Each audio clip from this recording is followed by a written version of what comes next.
Drama के start में हम हमारी फीमेल लीड फंगयांग को देखते हैं। वो एक स्टूडियो में अपना वॉइस ऑडिशन देने जा रही होती है। वो एक बहुत ही टैलेंटेड वॉइस आर्टिस्ट है। जब फंगयांग जजेस के सामने अपना ऑडिशन देती है तो सभी जजेस इंप्रेस हो जाते हैं। एक जज कहता है, तुम्हारी डबिंग स्किल्स और वॉइस अमेजिंग है। जजेस उसे डबिंग के लिए एक और क्लिप देते हैं और फंगयांग मान जाती है। नेक्स्ट सीन में हम मेन कैरेक्टर मैंग को देखते हैं, जो एक फेमस प्रोड्यूसर है। मैंग द्वारा प्रोड्यूस की गई सभी मूवीज और प्रोजेक्ट्स बॉक्स ऑफिस पर 3 अरब तक कमाते हैं। मैंग उस मूवी का प्रोड्यूसर भी है जिसके लिए फंगयांग ऑडिशन दे रही है। जब मैंग जजेस द्वारा सेलेक्ट की गई फंगयांग की वॉइस सुनता है तो उसे भी वो पसंद आती है। वो लाइव ऑडिशन देखने के लिए अपने स्टूडियो की तरफ निकल जाता है। दूसरी तरफ एक जलस सीनियर फंगयांग की ऑडिशन क्लिप को चेंज करके उसकी जगह एक हॉरर क्लिप चला देती है। ये क्लिप फंगयांग को फ्लैशबैक में उसके बचपन के एक ट्रॉमेटिक इंसिडेंट की याद दिला देता है। फ्लैशबैक के बाद वो स्लीप वॉकिंग स्टेट में चली जाती है और समझ नहीं पाती कि उसके आसपास क्या हो रहा है।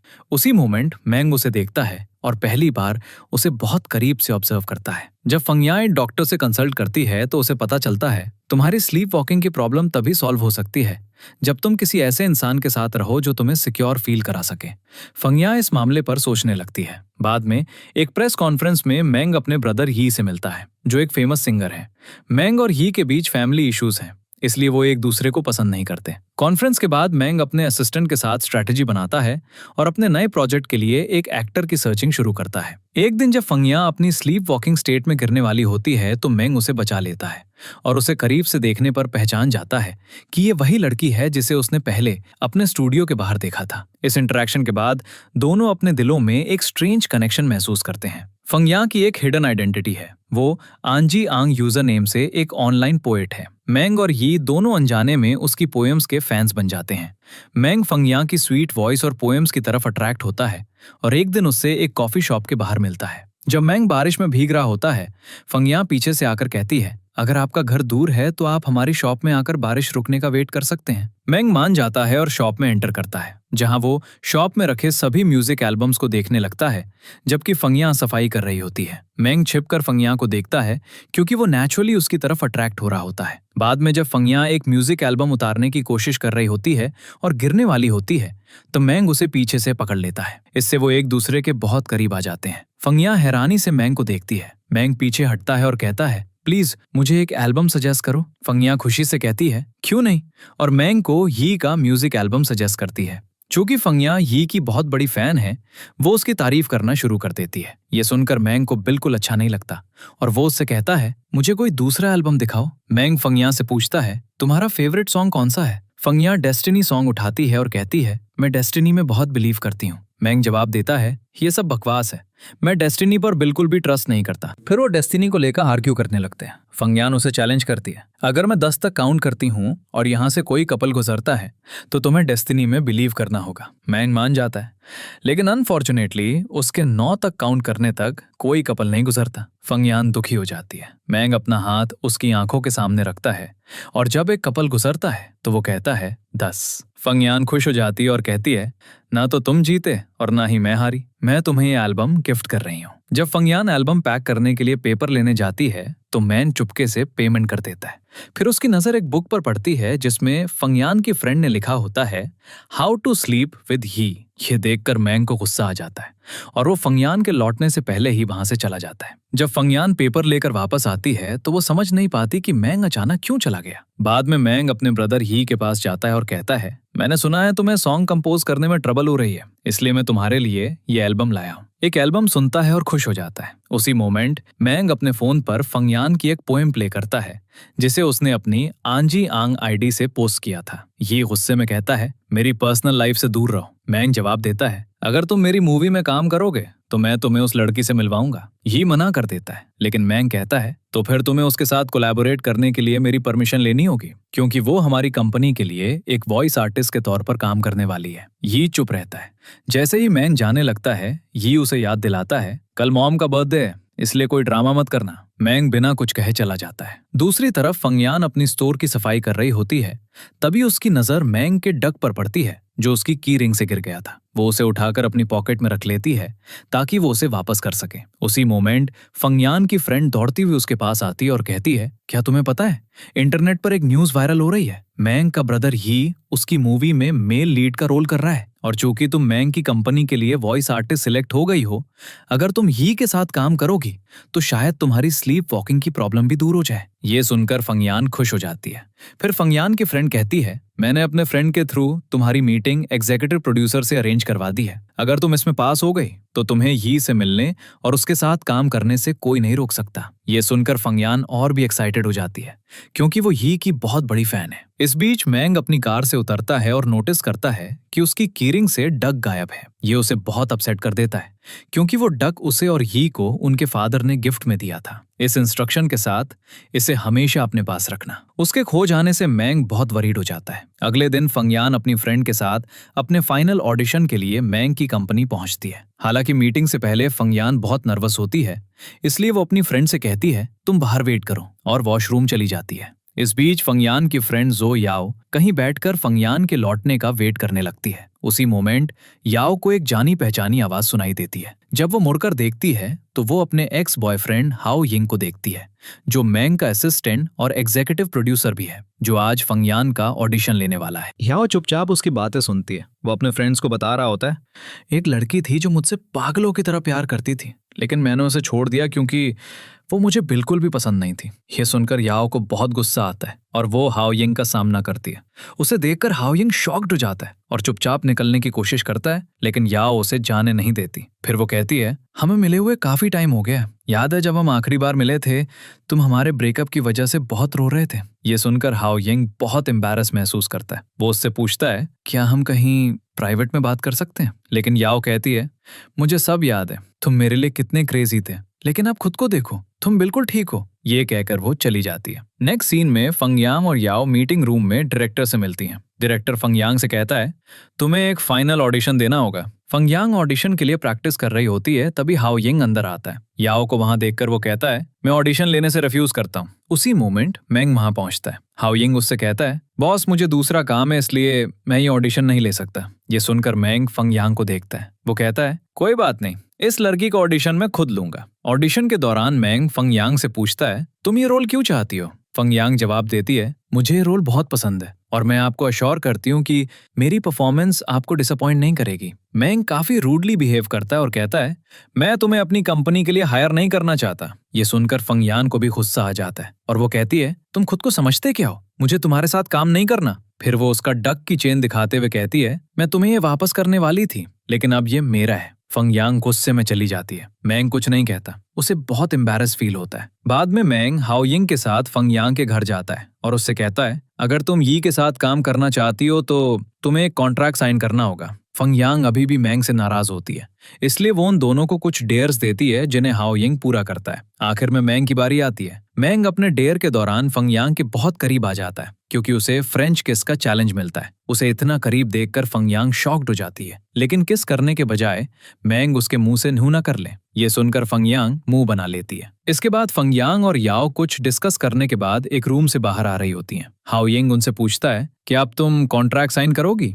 लेकिन फंगयांग कहती है, मेरी एक कंडीशन है, मैं आज यी से मिलना चाहती हूँ। ये सुनकर मैंग को बुरा लगता है, लेकिन वो उसकी कंडीशन मान लेता है। दूसरी तरफ हम देखते हैं कि आज मैंग की मदर का बर्थडे है। जब मैंग की मॉम अपने फ्रेंड्स के बच्चों की मैरिजेस के बारे में सुनती हैं तो वो थोड़ी सैड हो जाती हैं क्योंकि वो भी चाहती हैं कि उनके दोनों बेटे मैंग और यी शादी कर लें, लेकिन दोनों में से कोई भी किसी को डेट करने के लिए भी तैयार नहीं है। फिर मैंग, हाओ यिंग और फंगयांग यी से मिलने जाते हैं। जब फंगयांग को पता चलता है कि आज मैंग की मदर का बर्थडे है तो वो कहती है, मैं अंदर नहीं जा सकती, मेरे पास गिफ्ट नहीं है। हालांकि मैंग उसे जबरदस्ती अंदर ले जाता है। वहाँ मैंग की मॉम फंगयांग से मिलती है और मैंग उसे एक गिफ्ट देता है जो फंगयांग मैंग की मॉम को दे देती है। गिफ्ट खोलने पर मैंग की मॉम बहुत खुश होती हैं। बाद में मैंग फंगयांग को बताता है, यी ऊपर अपने रूम में है, तुम जाकर उससे मिल सकती हो। फंगयांग यी से मिलने में बहुत नर्वस फील करती है। ऊपर ही आंजी यांग की पोएम सुन रहा होता है। जब फंगयांग एक ट्री पोएम सुनाती है तो यी खुद से कहता है,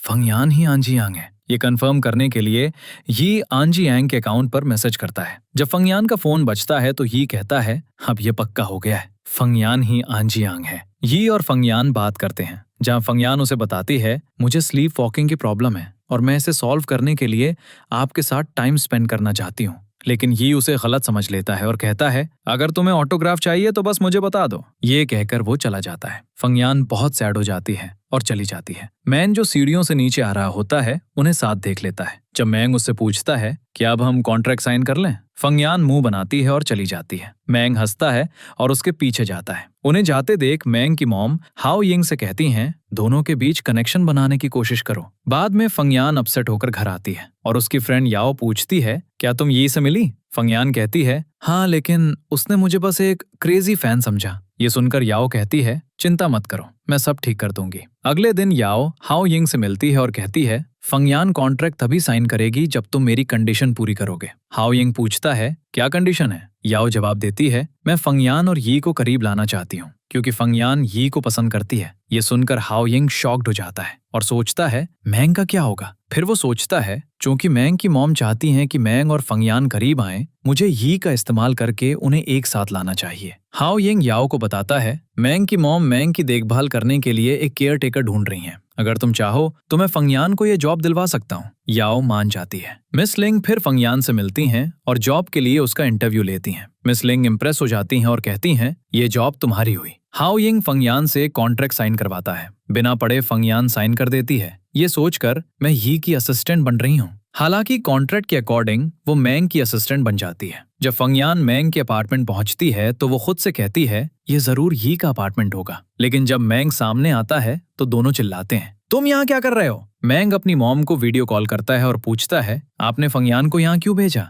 उसकी मॉम जवाब देती है, फंगयान तुम्हारी केयर टेकर है। फंगयान याओ के साथ प्रॉब्लम डिस्कस करती है। याओ कॉन्ट्रैक्ट पढ़ती है और कहती है, अगर तुम जॉब छोड़ती हो तो तुम्हें 1 मिलियन देने होंगे। याओ कहती है, ये सिर्फ 2 महीने की बात है, तुम्हें ये जॉब करनी होगी। मैंग फंगयान के लिए रूल्स बनाता है और कहता है, तुम्हें इन रूल्स को फॉलो करना होगा। फंगयान मान जाती है। बाद में मैंग की मूवी की एक एक्ट्रेस उससे मिलने आती है। एक्ट्रेस कहती है, मैं तुम्हें पसंद करती हूँ, लेकिन मैंग इंटरेस्टेड नहीं होता। फंगयान उन्हें साथ देख लेती है और मिसअंडरस्टैंड करती है। मैंग एक्ट्रेस के सामने फंगयान के करीब आने का नाटक करता है, जिससे वो गुस्सा होकर चली जाती है। फिर मैंग फंगयान को एलिवेटर से बाहर धक्का दे देता है और वो कहती है, तुम मेरे साथ ऐसा कैसे कर सकते हो? जी फंगयान से मिलता है और कहता है, चलो तुम्हारे स्लीप वॉकिंग डिसऑर्डर के बारे में बात करते हैं। डॉक्टर से बात करने के बाद ये कहता है, अब मैं तुम्हारी कंडीशन समझ गया हूँ। ये उससे अपोलोजाइज करता है और कहता है, मुझे अपनी विशेस बताओ और मैं उन्हें पूरा करूंगा। ये सुनकर फंगयान बहुत खुश हो जाती है। वो कहती है, मेरी पहली विश है कि आप मुझे अपना ऑटोग्राफ दें। ये जवाब देता है, बस एक ऑटोग्राफ? फंगयान कहती है, हाँ। ये ऑटोग्राफ साइन करके फंगयान को दे देता है। ये देखकर फंगयान बहुत खुश होती है और कहती है, थैंक यू सर। ये सुनकर ही कहता है, अब जब हम साथ काम कर रहे हैं तो तुम्हें मुझसे नॉर्मली बात करनी चाहिए। ये सुनकर फंगयान और भी खुश हो जाती है और जाने लगती है। हालांकि ही उसे रोकता है और अपना कोट पहनाकर कहता है, बाहर बहुत ठंड है, तुम्हें अपनी वॉइस का ख्याल रखना चाहिए। फंगयान फिर कहती है, थैंक यू सर, और चली जाती है। घर लौटने के बाद वो अपनी फ्रेंड्स के साथ सेलिब्रेट करना शुरू कर देती है। मैं आखिर ही की फ्रेंड बन गई हूँ और ही मेरी स्लीप वॉकिंग डिसऑर्डर में मेरी हेल्प करेगा। फिर उसे याद आता है कि उसे मैंग के लिए भी खाना बनाना है। वो जाने लगती है, लेकिन जाने से पहले वो अपनी फ्रेंड से कहती है, ऐसे एक्ट करो जैसे मैंने वॉइस एक्ट्रेस अवार्ड जीत लिया हो। फंगयान एक हीरोइन की तरह एक्ट करने लगती है और तभी मैंग आ जाता है और फंगयान का एक्ट देख लेता है। जब मैंग अपना हाथ उसके कंधे पर रखता है तो फंगयान चौंक कर एक पार्टी ब्लोअर सीधा उसके मुंह पर बजा देती है। इसके जवाब में मैंग उसे गुस्से से घूरता है और कहता है, मैंने तुमसे कहा था कि मेरे घर में शोर मत मचाना। फिर मैंग नियम तोड़ने के लिए फंगयान पर $5000 का फाइन लगाता है और कहता है, अगर तुमने 1 दिन में फाइन नहीं दिया तो मैं इसे डबल कर दूंगा। फंगयान वॉशरूम में जाती है और कहती है, यहाँ से आवाज बाहर नहीं जाएगी, और अपना मोबाइल सेट करके लाइव स्ट्रीमिंग शुरू कर देती है। थोड़ी देर बाद मैंग वॉशरूम में आता है और पूछता है, तुम यहाँ क्या कर रही हो? फंगयान जवाब देती है, कुछ नहीं। मैंग उसे जाने के लिए चिल्लाता है और फंगयान जल्दी से बाहर भाग जाती है, लेकिन उसकी लाइव स्ट्रीमिंग अभी भी ऑन होती है और सब लोग मैंग को उसे डांटते हुए देख लेते हैं। जब फंगयान को याद आता है कि वो अपना मोबाइल अंदर छोड़ आई है और लाइव स्ट्रीम अभी भी ऑन है तो वो बहुत डर जाती है। वो सोचती है, अगर मैंने मैंग को इसके बारे में बताया तो वो और भी गुस्सा हो जाएगा और मेरा फाइन बढ़ा देगा। फंगयान अपनी आंखें बंद करती है और चुपके से अपना मोबाइल लेने के लिए अंदर जाती है। जैसे ही वो उसे उठाने वाली होती है, एक शैम्पू की बोतल गिर जाती है और मैंग उसे देख लेता है। मैंग जल्दी से खुद को कवर करता है और उस पर चिल्लाता है, तुम यहाँ क्या कर रही हो? फंगयान जवाब देती है, मैं बस अपना मोबाइल लेने आई थी क्योंकि मेरी लाइव स्ट्रीमिंग ऑन है। मैंग उससे कहता है, जल्दी जाओ यहाँ से। फंगयान अपनी आंखें बंद करके लड़खड़ाते हुए रूम से बाहर निकल जाती है। अगले दिन मैंग हाओ यिंग से कहता है, फंगयान का अकाउंट सस्पेंड कर दो, कल का वीडियो डिलीट हो जाना चाहिए और उसे मेरे घर से हटा दो। हाओ यिंग समझाने की कोशिश करता है, मैं ऐसा नहीं कर सकता, वरना मैडम लिंग मुझे पनिश करेंगी। मैंग चुप रहता है, लेकिन हाओ यिंग सजेस्ट करता है, आपको फंगयान को डराना चाहिए ताकि वो खुद ही चली जाए। मैंग को हाओ यिंग का आइडिया अच्छा लगता है और वो उस रात उसे फॉलो करने का डिसाइड करता है। जब फंगयान याओ से बात कर रही होती है तो उसे अजीब आवाजें सुनाई देने लगती हैं। जब वो चेक करने के लिए बाहर जाती है तो सारी लाइट्स बंद हो जाती हैं, जिससे फंगयान और भी डर जाती है। वो मैंग का दरवाजा खटखटाती और पूछती है, मैंग क्या तुम यहाँ हो? कोई जवाब नहीं आता क्योंकि मैंग शांति से ये सब देख रहा होता है। जब फंगयान को मैंग के फोन की रिंगटोन सुनाई देती है तो वो चेक करने जाती है और मैंग का फोन एक क्रीपी डॉल के पास पाती है। ये देखकर फंगयांग डीप शॉक में चली जाती है और तुरंत अपनी स्लीप वॉकिंग कंडीशन में चली जाती है। मैंग ये देखकर ऑकवर्ड फील करता है। जब वो लाइट्स ऑन करके उसकी तरफ जाता है तो फंगयान फिसल कर उसकी गोद में गिर जाती है और बेहोश हो जाती है। मैंग को कुछ समझ नहीं आता, लेकिन वो बहुत डर जाता है और जल्दी से उसे सोफा पर लिटाकर हॉस्पिटल कॉल करता है। वो डॉक्टर को सिचुएशन एक्सप्लेन करता है, कहता है, यहाँ एक लड़की है और वो शायद फेंट हो गई है, मुझे डर है कि वो मर गई होगी। डॉक्टर मैंग से कहता है, रिलैक्स हो जाओ। फिर डॉक्टर मैंग को एडवाइस देता है, उसके कपड़े ढीले कर दो ताकि वो ठीक से सांस ले सके। मैंग एडवाइस फॉलो करता है। जब वो फंगयान के कपड़े काटने वाला होता है तो वो रुक जाता है और बजाय इसके उसे यी के कोट से कवर करके ध्यान से कपड़े काटता है। डॉक्टर उससे कहता है, उसे सीपीआर दो। जैसे ही मैंग उसे सीपीआर देने वाला होता है, फंगयान की आंखें खुल जाती हैं। ये देखकर मैंग शॉक्ड हो जाता है और तुरंत पीछे हट जाता है। जब फंगयान उठती है तो मैंग जल्दी से कोट पकड़ लेता है। जब फंगयान अपने कटे हुए कपड़े देखती है तो वो चिल्लाती है और खुद कोट पकड़ लेती है। फिर वो मैंग को गुस्से से घूरती है। इस बीच डॉक्टर कॉल करके पूछता है, क्या पेशेंट ठीक है? कोई जवाब क्यों नहीं दे रहा है? फंगयान फोन उठाकर कहती है, हाँ डॉक्टर, अब सब ठीक है। फोन रखने के बाद वो फिर से मैंग को घूरने लगती है। मैंग अभी भी जो हुआ उससे शॉक में होता है। नेक्स्ट सीन में फंगयान सोचती है, मैं होश में कैसे आ गई? फिर उसे याद आता है जब वो होश में आई थी तो उसने यी का कोट पकड़ा हुआ था। उसे याद आता है डॉक्टर ने कहा था, एक इंसान किसी करीबी के सेंट या चीजों से सिक्योर फील कर सकता है। फंगयान खुशी से यी का कोट ढूंढने लगती है, लेकिन फिर याद आता है मैंने उसे वॉशिंग मशीन में डाल दिया था, तो वो फिर से सद हो जाती है। नेक्स्ट सीन में फंगयान अपनी फ्रेंड याओ को सब कुछ बताती है। याओ कहती है, अगर ये सब मिंग की वजह से हुआ है तो तुम उससे कहो तुम्हें अपनी गलती की भरपाई यी की कोई पर्सनल चीज देकर करनी होगी। फंगयान इस आइडिया से सहमत हो जाती है। डिनर के दौरान मैंग फंगयान से पूछता है, कल रात आखिर हुआ क्या था? फंगयान उसे अपनी स्लीप वॉकिंग डिसऑर्डर के बारे में सब कुछ बताती है। ये सुनने के बाद मैंग को अपनी गलती का एहसास होता है और वो फंगयान से अपोलोजाइज करता है, यहाँ तक कि उसका $5000 का फाइन भी माफ कर देता है। फंगयान खुशी से पूछती है, क्या मैं कुछ और मांग सकती हूँ? मैंग जवाब देता है, हाँ बिल्कुल। फंगयान कहती है, मुझे तुम्हारे ब्रदर यी की कोई पर्सनल चीज चाहिए, उसके कपड़ों से रिलेटेड, जिसमें उसकी बॉडी सेंट हो। ये सुनकर मैंग इरिटेटेड हो जाता है और मना कर देता है, कहता है, मैं तुम्हें वो कभी नहीं दूंगा। फंगयान बड़बड़ाती है और खाना खाने लगती है। नेक्स्ट सीन में फंगयान अपने डॉक्टर के साथ यी के घर पहुंचती है। वो यी को बताती है, मैं कल रात फिर से स्लीप वॉकिंग में चली गई थी, लेकिन जब मैं होश में आई तो मैंने तुम्हारा कोट पकड़ा हुआ था। डॉक्टर कहता है, हमें लगता है कि यी के कोट में उसकी बॉडी सेंट थी, जिससे फंगयान को सिक्योर फील हुआ और इसीलिए वो होश में आ गई। फंगयान कहती है, लेकिन मैंने गलती से तुम्हारा कोट धो दिया, क्या तुम मुझे कोई और पर्सनल चीज दे सकते हो जो तुमने यूज की हो? यी कहता है, ठीक है, मेरे पीछे आओ। वो अपनी बड़ी कबर्ड खोलता है और कहता है, तुम यहाँ से जो चाहो ले सकती हो। फंगयान शॉक्ड हो जाती है क्योंकि कबर्ड में सब कुछ बहुत एक्सपेंसिव होता है। यी उसे अपनी फेवरेट टी शर्ट ऑफर करता है, लेकिन फंगयान कहती है, क्या कुछ सस्ता नहीं है? मुझे ये नहीं चाहिए। यी जवाब देता है, तुम जो चाहो ले सकती हो, लेकिन कुछ भी सस्ता नहीं है। फैंगजान के इंसिस्ट करने पर ही उसे दूसरी जगह ले जाता है और अपना पुराना हारमोनिका देता है। वो कहता है, ये मेरा पहला म्यूजिकल इंस्ट्रूमेंट है। फैंगजान उसे लेने से मना कर देती है और कहती है, मैं ये नहीं ले सकती क्योंकि ये तुम्हारे इमोशंस से जुड़ा है, लेकिन ये इंसिस्ट करता है और फैंगजान आखिर में हारमोनिका एक्सेप्ट कर लेती है। कहती है, ठीक है, इसे मेरी दूसरी विश समझो। ये हंसता है क्योंकि उसे फैंगयान और उसकी इनोसेंट रिक्वेस्ट पसंद आने लगती हैं। फैंगयान खुशी से हारमोनिका को देखते हुए मुस्कुरा रही होती है।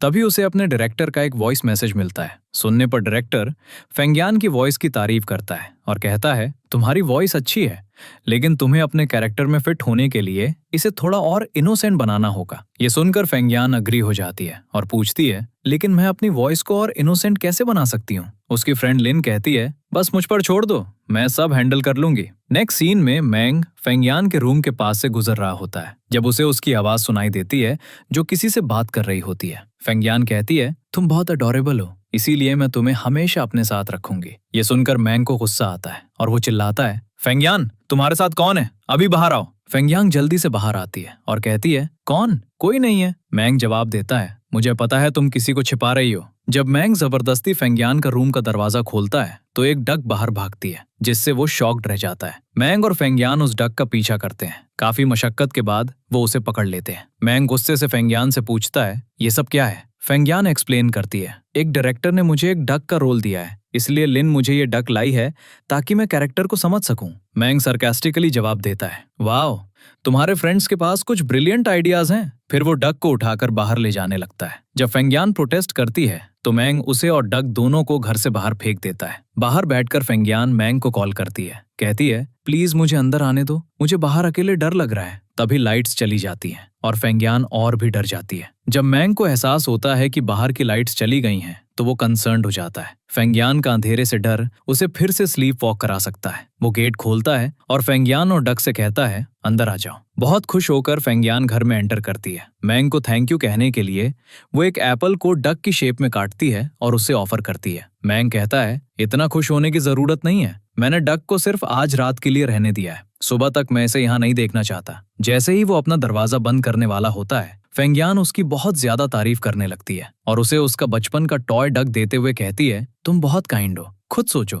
अगर मैं इसे भगा दूंगी तो ये डक कहाँ जाएगा? उसकी बातों से टच होकर मैंग अपना बचपन का डक एक्सेप्ट कर लेता है और असली डक को घर में रहने देता है। फेंगयान बहुत खुश हो जाती है और मैंग को सिंसियरली थैंक यू कहती है। उसी मोमेंट मैंग फेंगयान के हाथ में एक हारमोनिका नोटिस करता है और उससे पूछता है, ये तुम्हें कहाँ से मिला? फेंगयान एक्साइटेडली उसे बताती है, यी ने मुझे ये दिया है, और फिर खुशी से चली जाती है। यी का नाम सुनकर मैंग को गुस्सा आ जाता है। नेक्स्ट सीन में मैंग एक लॉक्ड रूम खोलता है जिसमें उसके बचपन का सामान भरा होता है। वो अपने बचपन के डक को एक वुडन रैक पे रखता है और याद करता है कि कैसे उसके फादर ने वो रैक अपने हाथों से बनाया था। रूम में बैठकर मैंग अपने फादर को बहुत मिस करने लगता है। अचानक उसे फेंगयान की आवाज सुनाई देती है जो अपने डक पर चिल्ला रही होती है, शावर से नीचे उतरो। ये देखकर मैंग फिर से फ्यूरियस हो जाता है और कहता है, तुम दोनों फिर से शुरू हो गए, उस डक को मेरे शावर से तुरंत नीचे उतारो वरना मैं तुम पर डबल फाइन लगा दूंगा। डरी हुई फेंगयान जल्दी से डक को नीचे उतारने की कोशिश करती है लेकिन वो मना कर देता है। मैंग के गुस्से से डरकर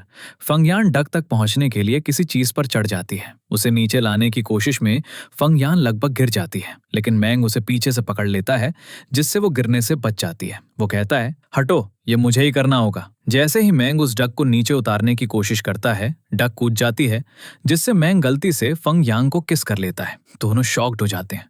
फेंगयान जल्दी से अपने रूम में भाग जाती है। उसे बहुत एम्बैरेस फील होता है। वो कहती है, वो मेरी पहली किस थी और मुझे बहुत अजीब फील हो रहा है। मैंग भी उतना ही शॉक्ड होता है क्योंकि ये उसकी भी फर्स्ट किस थी। वो फेंगयान के साथ अपनी सारी मेमोरीज याद करने लगता है। इसके बारे में सोचकर मैंग सोचता है, क्या मैं फेंगयान को पसंद करने लगा हूँ? लेकिन फिर उसे याद आता है कि कैसे फेंगयान हमेशा यी की तारीफ करती थी और अपनी फीलिंग्स को डिसमिस कर देता है। कहता है, नहीं, ये सिर्फ एक एक्सीडेंट था और चला जाता है। अगले दिन फेंगयान देखती है कि उसके डक ने यी का हारमोनिका गंदा कर दिया है। वो बहुत वरीड हो जाती है। कहती है, अगर यी को पता चला तो वो मुझसे अपसेट हो जाएगा। तभी मैंग पीछे से हंसता है और कहता है, वाओ, इस डक ने तो आज कमाल ही कर दिया। सस्पिशियस होकर फेंगयान पूछती है, क्या ये तुमने किया है? मैंग जवाब देता है, मुझे ऐसी चीजों में कोई इंटरेस्ट नहीं है। फेंगयान हारमोनिका को देखती है और रिग्रेटफुल महसूस करती है। कहती है, यी ने ये मुझे इतने प्यार से दिया था और इसमें इतनी सारी मेमोरीज हैं। यी का नाम फिर से सुनकर मैंग गुस्से में चला जाता है। अपने ऑफिस में हाओ यिंग नर्वसली मैंग को इन्फॉर्म करता है, मिस्टर लुओ वापस आ गए हैं और मीटिंग रूम में आपका वेट कर रहे हैं। सरप्राइज होकर मैंग को डायरेक्टर से पता चलता है कि मिस्टर लुओ ने मूवी प्रोजेक्ट में सिग्निफिकेंट चेंजेस किए हैं। मैंग उसे अश्योर करता है चिंता मत करो, मैं मिस्टर लू से खुद बात करूंगा। मीटिंग रूम में मैंग मिस्टर लुओ के साथ चेंजेस डिस्कस करता है। हालांकि कॉन्वर्सेशन टेंस होती है,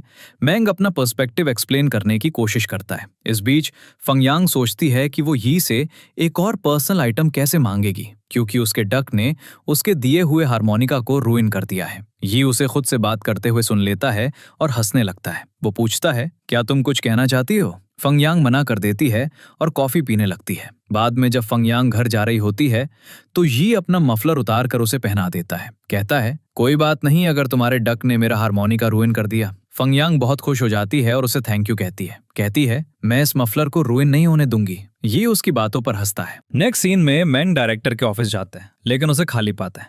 वो हाओयिंग को कॉल करके डायरेक्टर के बारे में पूछता है, लेकिन हाओयिंग को भी नहीं पता होता कि वो कहाँ है। फंगयान यी से बात कर रही होती है जब उसकी फ्रेंड लिन कॉल करती है और उसे इन्फॉर्म करती है कि मूवी का डायरेक्टर कंपनी छोड़कर भाग गया है। ये सुनकर फंगयांग शॉक हो जाती है। नेक्स्ट सीन में मैंग उन सभी जगहों पर डायरेक्टर को सर्च करता है जहां वो अक्सर जाता था, लेकिन उसे कहीं नहीं पाता। मैंग थका हुआ घर लौटता है और फंगयांग उसे अपसेट देखकर उसकी हेल्प करने का डिसाइड करती है। फंगयांग को पता चलता है कि डायरेक्टर एक ऑनलाइन गेम खेल रहा है। वो गेम में उससे कम्युनिकेट करती है और उसे अपनी लोकेशन बताने के लिए मना लेती है। डायरेक्टर अपनी लोकेशन रेलवे स्टेशन बताता है। फिर मैंग और फंगयांग वहां जाते हैं। रास्ते में फंगयांग की एंकल मुड़ जाती है और मैंग उसे अपनी पीठ पर उठाकर ले जाता है। फंगयांग मैंग को वो स्कार्फ देती है जो यी ने उसे दिया था ताकि वो गर्म रह सके। रेलवे स्टेशन पर फंगयांग और मैंग डायरेक्टर को सर्च करते हैं और आखिर में उसे ढूंढ लेते हैं। फंगयांग डायरेक्टर को बताती है, हमने आपको ऑनलाइन गेम के थ्रू ढूंढा है। डायरेक्टर अनॉयड हो जाता है, लेकिन बाद में मैंग उसे मूवी प्रोजेक्ट ना छोड़ने के लिए कन्विंस कर लेता है। नेक्स्ट सीन में मैंग और डायरेक्टर साथ में ड्रिंक करते हैं। मैंग डायरेक्टर को एक्सप्लेन करता है, मैं प्रॉब्लम सॉल्व करने के लिए अंकल लू से बात करूंगा। डायरेक्टर खुश हो जाता है और प्रोजेक्ट पर काम करने के लिए एग्री हो जाता है। जब फंगयांग मैंग और डायरेक्टर की कॉन्वर्सेशन सुनती है तो वो खुद से सोचती है, ये एरोगेंट मॉन्स्टर उतना बुरा नहीं है जितना मैंने पहले सोचा था। असल में वो एक अच्छा इंसान है जो सबको एक साथ लाता है। फिर तीनों सड़क पर चलते हैं। मैंग और डायरेक्टर ने बहुत ज्यादा ड्रिंक कर ली होती है। फंगयांग को ठंड से छींक आती है। मैंग उसे अपने करीब खींचता है और अपने मफलर से उसे गर्म कर देता है। फंगयांग सरप्राइज हो जाती है जब मैंग उसे प्यार से देखता है और मुस्कुराता है, तो उसे पहली बार उसके बारे में स्ट्रेंज फील होता है। घर लौटने के बाद मैंग और डायरेक्टर ड्रिंक करना जारी रखते हैं। जब फंगयांग उन्हें हनी वाटर लाती है तो डायरेक्टर मजाक में पूछता है, तुम अभी तक घर क्यों नहीं गई? क्या इसका मतलब है कि तुम दोनों साथ रहते हो? फंगयांग डिनाई करने वाली होती है, लेकिन मैंग जवाब देता है, हाँ हम साथ रहते हैं। ये सुनकर डायरेक्टर हंसता है और कहता है, ओह तो तुमने अपने घर में एक वुमन को छिपा रखा है, और फिर सोफा पर सो जाता है। मैंग भी वहीं सो जाता है। फंगयांग डायरेक्टर को ब्लैंकेट से कवर करती है और मैंग को उसके रूम में ले जाने की कोशिश करती है, लेकिन वो उसकी गोद में सो जाता है। फंगयांग उसे हिलाने की कोशिश करती है, लेकिन वो हिलता नहीं है। जब वो मैंग को देखती है, फंगयांग को वो मोमेंट्स याद आते हैं जब मैंग उस पर गुस्सा होता था और उनके हैप्पी मोमेंट्स। ये याद करके वो मुस्कुराती है। इस बीच यी सोशल मीडिया पर फंगयांग के मफलर की पिक्चर अपलोड करता है। जब मैंग के फोन पर नोटिफिकेशन आता है तो उसे एहसास होता है कि ये वही मफलर है जो यी ने फंगयांग को दिया था। ये मैंग को यी पर फिर से गुस्सा दिला देता है। अगले दिन मैंग फंगयांग के डक को मॉर्निंग वॉक पर ले जाता है। डायरेक्टर ये देखता है और हंसता है,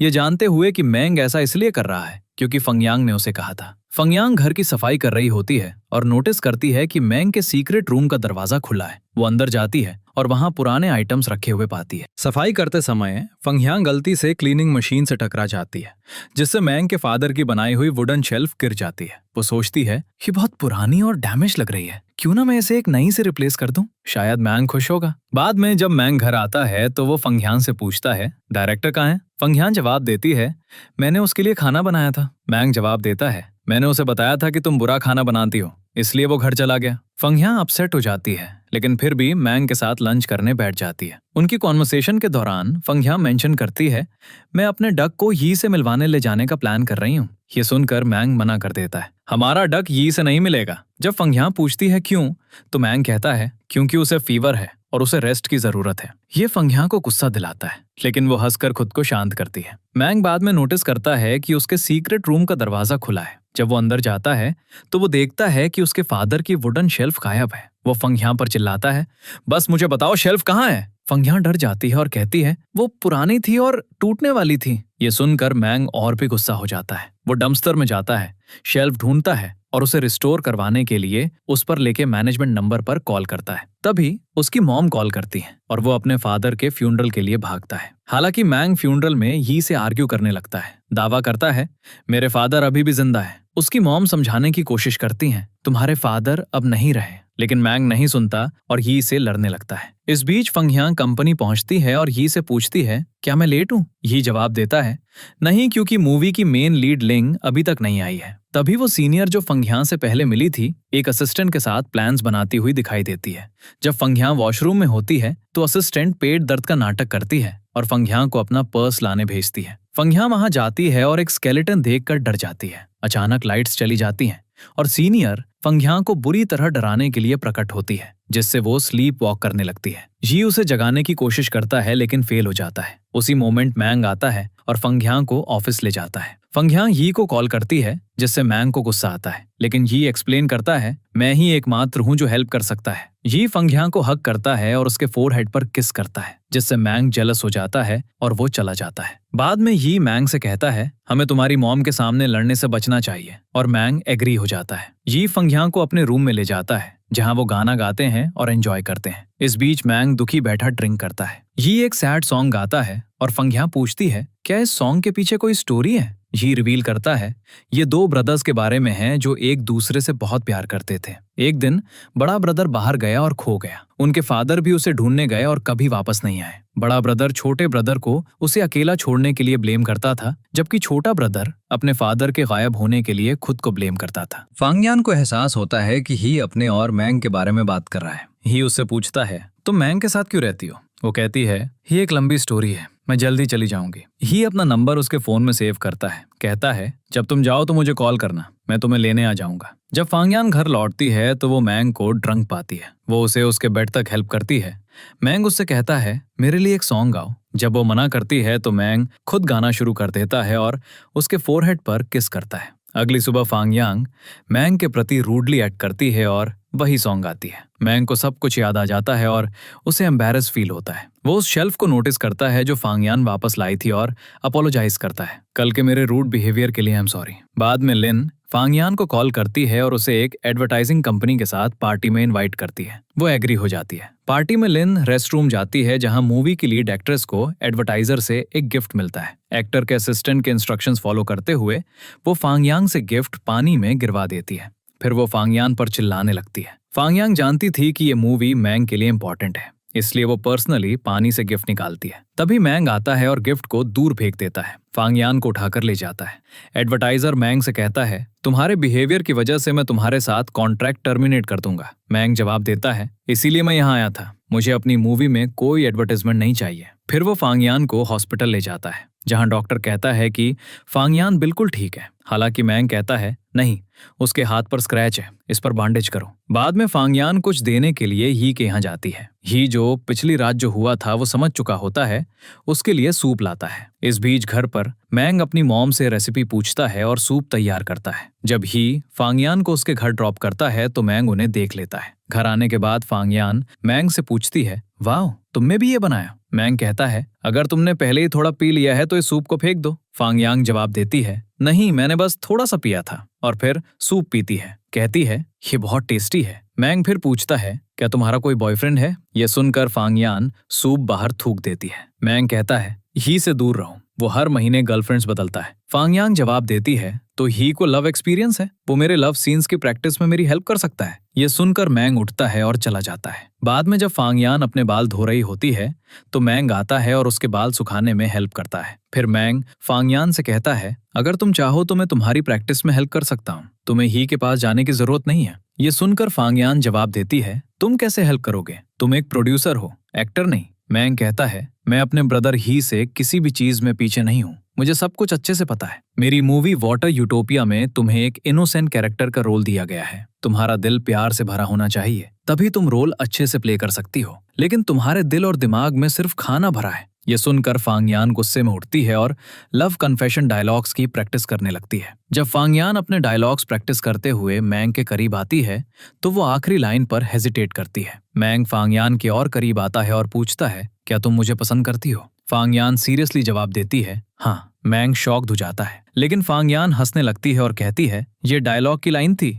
दोनों हंसते हैं। प्रैक्टिस के बाद जब फंगयान डायरेक्टर के सामने अपने डायलॉग्स कहती हैं तो वो उसकी तारीफ करता है। ये सुनकर लिन मजाक में फंगयान से पूछती है क्या तुम और मैंग सीक्रेटली एक दूसरे से प्यार करते हो? फंगयान जवाब देती है बकवास बंद करो, ऐसा कुछ नहीं है। नेक्स्ट सीन में ये कंफर्म करने के लिए कि मैंग उसे पसंद करता है या नहीं, फंगयान मैंग से पूछती है क्या तुम मेरे साथ मूवी देखने चलोगे? लेकिन मैंग मना कर देता है क्योंकि वो काम में बिजी होता है। इससे फंगयान का दिल टूट जाता है और वो टिकट्स ट्रैश में फेंक देती है। शाम को जब फंगयान अपनी शॉप साफ कर रही होती है तो मैंग मुझसे एक मैसेज भेजता है मैं 4 से 6 बजे तक फ्री हूँ, मैं मूवी देखने आ सकता हूँ?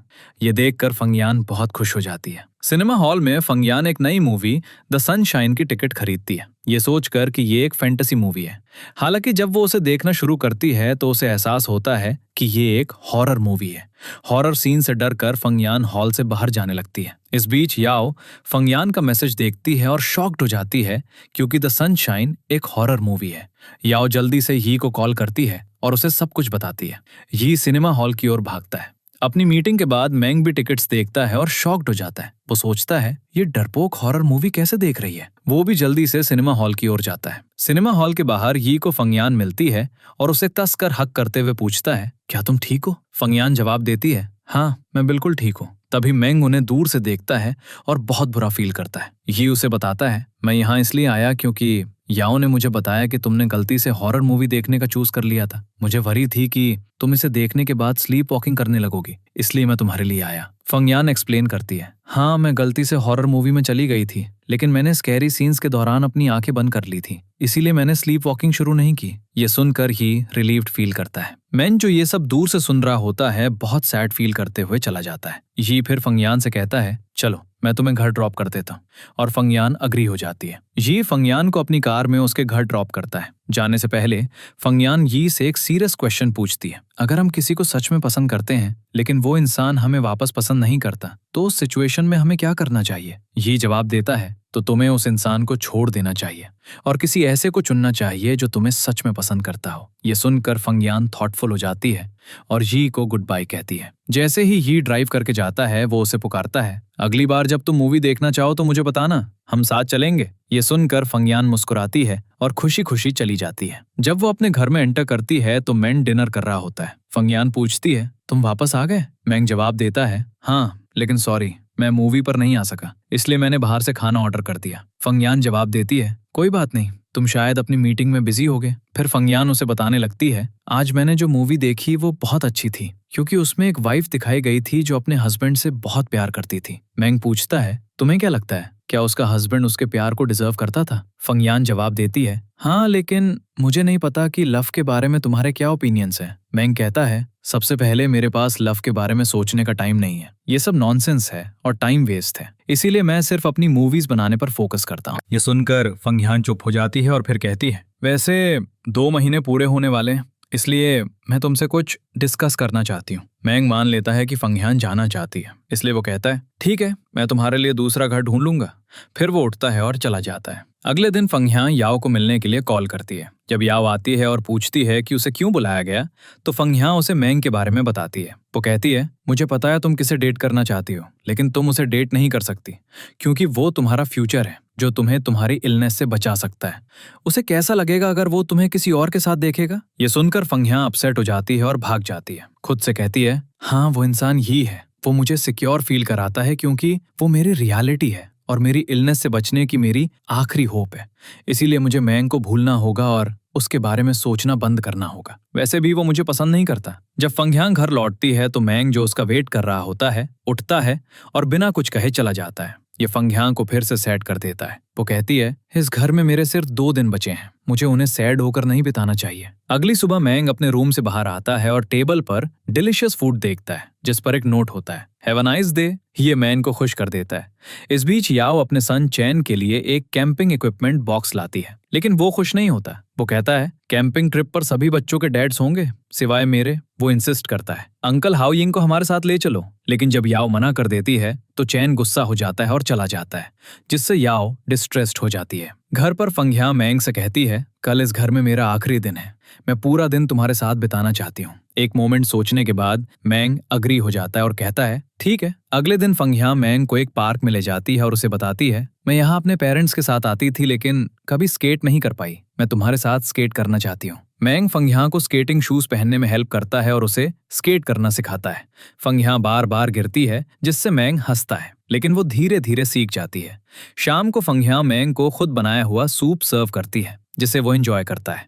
बाद में वो मैंग से कहती है, एक और स्पेशल प्लेस है जहां मैं जाना चाहती हूँ। जैसे ही वो निकलते हैं, फंगया अचानक मैंग को चीक पर किस करती है और कहती है, मेरी मॉम ने मुझे ऐसा करने के लिए कहा था। मैंग हंसता है और वो स्पेशल प्लेस की ओर जाते हैं। इस बीच हाओ यिंग चैन को घर वापस लाता है। याओ हाओ यिंग को हेल्प करने के लिए थैंक यू कहती है, लेकिन उसे बताती है दोबारा मत आना, क्योंकि मैं नहीं चाहती कि चैन को कोई झूठी होप हो।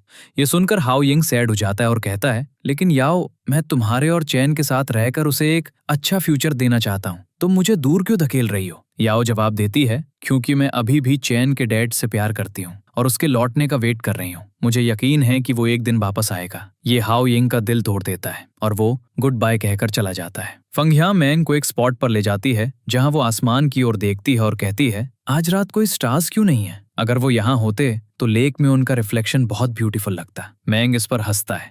फंगया फिर शेयर करती है, मेरे फादर ने मेरी मदर को इसी स्पॉट पर प्रपोज किया था, जिससे ये बहुत स्पेशल बन गया, क्योंकि यहाँ मांगी गई विशेस हमेशा पूरी होती हैं। वो वहां खड़ी होती है और जोर से कहती है, मैं अपने लिए विश करती हूँ, जिससे मैंग मुस्कुराता है। जैसे ही वो घर वापस जा रहे होते हैं, फंगयांग पुकारती है, मैंग हैप्पी बर्थडे। जब मैंग मुड़ता है तो आसमान में फायरवर्क्स जल उठते हैं।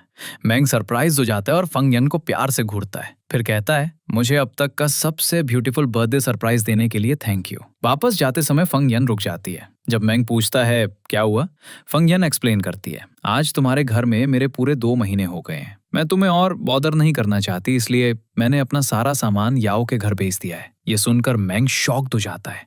फंगयन उसे गुड बाय कहती है और चली जाती है। जब मैंग घर लौटता है तो घर खाली लगता है, क्योंकि उसे फंगयन की प्रेजेंस की आदत हो गई है। सोते समय भी वो अचानक उठ जाता है, जैसे कि फंगयन उसे बुला रही हो। इसी तरह फंगयन मैंग को मिस करती है और खुद को डिस्ट्रैक्ट करने के लिए गुजरते लोगों को काउंट करने लगती है। एक दिन जी पहली बार फंगयन की शॉप पर आता है। वो पूछता है, तुम लोगों को क्यों काउंट कर रही हो, क्या तुम सैड हो। फंगयन शॉक्ड हो जाती है और पूछती है, तुम यहाँ कैसे। जी जवाब देता है, तुमने कल मेरे मैसेजेस का रिप्लाई नहीं किया, जैसे मैंने कोई गलती की हो, प्लीज मुझे बताओ क्या गलत है। दूसरी तरफ देखते हुए फंगयन कहती है, मैं अपने पास्ट की कुछ चीजें भूलना चाहती हूँ लेकिन मैं नहीं भूल पा रही। ये जवाब देता है, अगर तुम अपना पास्ट भूलना चाहती हो तो तुम्हें प्रेजेंट में खुद को डिस्ट्रैक्ट करना होगा, तभी तुम रिलैक्स्ड फील करोगी। फंगयन पूछती है, लेकिन मैं खुद को डिस्ट्रैक्ट कैसे करूं। ये कहता है, कल मुझसे मिलो और मैं तुम्हें एड्रेस भेज दूंगा। अगले दिन फंगयन यी के भेजे हुए एड्रेस पर जाती है। जी उसे ग्रीट करता है और कहता है, मेरे पास तुम्हें खुश करने का एक ग्रेट आइडिया है। फंगयन पूछती है, क्या है। ये उसे स्टिंकी टोफू ऑफर करता है। सरप्राइज होकर फंगयन कहती है, मुझे नहीं पता था कि तुम्हारे जैसा फेमस इंसान स्टिंकी टोफू पसंद करता है। जी जवाब देता है, सेलिब्रिटीज भी इंसान होते हैं, जब भी मैं सैड होता हूँ मैं इसे खाने यहाँ आता हूँ। फंगयन जी को पहचाने जाने से बचने के लिए मास्क लगाकर डिस्गाइज करने में हेल्प करती है। हालांकि कुछ लड़कियां उसे देख लेती हैं और चिल्लाती हैं, ये है, और लोग इकट्ठा हो जाते हैं, जिससे यी को फंगयन का हाथ पकड़कर भागना पड़ता है। वो एक कैफे में भाग जाते हैं जहां यी कहता है, मैं तुम्हारे लिए एक रोमांटिक सॉन्ग बजाऊंगा, लेकिन ये फंगयन को मैंग की याद दिला देता है, जिससे वो सैड हो जाती है। इस बीच मैंग कार्टून देख रहा होता है और फंगयन को मिस कर रहा होता है। जब वो यी और फंगयन के डेटिंग की न्यूज देखता है, ये उसे अपसेट और एंजरी कर देता है। अगले दिन जी फंगयन को एक इवेंट में ले जाता है और उसे मीडिया से इंट्रोड्यूस कराता है। ये देखकर मैंग इवेंट में पहुंचता है और कहता है, मेरे साथ चलो। वो फंगयन को ले जाता है। मैंग और यी के बीच एक आर्ग्यूमेंट होता है जहां यी कन्फेस करता है, मैं फंगयन को पसंद करता हूं और उसके साथ फ्यूचर बनाना चाहता हूं। मैंग फंगयन से बात करने की कोशिश करता है लेकिन अपनी फीलिंग्स एक्सप्रेस नहीं कर पाता। फंगयन कहती है, तुम मुझे बस ये क्यों नहीं बताते कि तुम कैसा फील करते हो। ये फंगयन को फ्रस्ट्रेट कर देता है, जिससे वो सोचने लगती है कि मैंग उसे पसंद नहीं करता। एक दिन फंगयन का डक गायब हो जाता है और लिन मैंग को उसे ढूंढने में हेल्प करने के लिए कॉल करती है। जब मैंग फंगयन से मिलता है तो लिन कॉल करके कहती है, डक मिल गया है। मैंग ऑफर करता है, मैं तुम्हें घर ड्रॉप कर दूंगा। रास्ते में मैंग कुछ इंपॉर्टेंट कहने की कोशिश करता है और कहता है, उधर देखो। वो उसे स्टार्स दिखाता है और फंगयन कहती है, काश स्नो भी होती। अचानक स्नो होने लगती है। ये लिन का काम था। मैंग फंगयन का हाथ पकड़ता है और कन्फेस करता है, मैं तुम्हें बहुत पसंद करने लगा।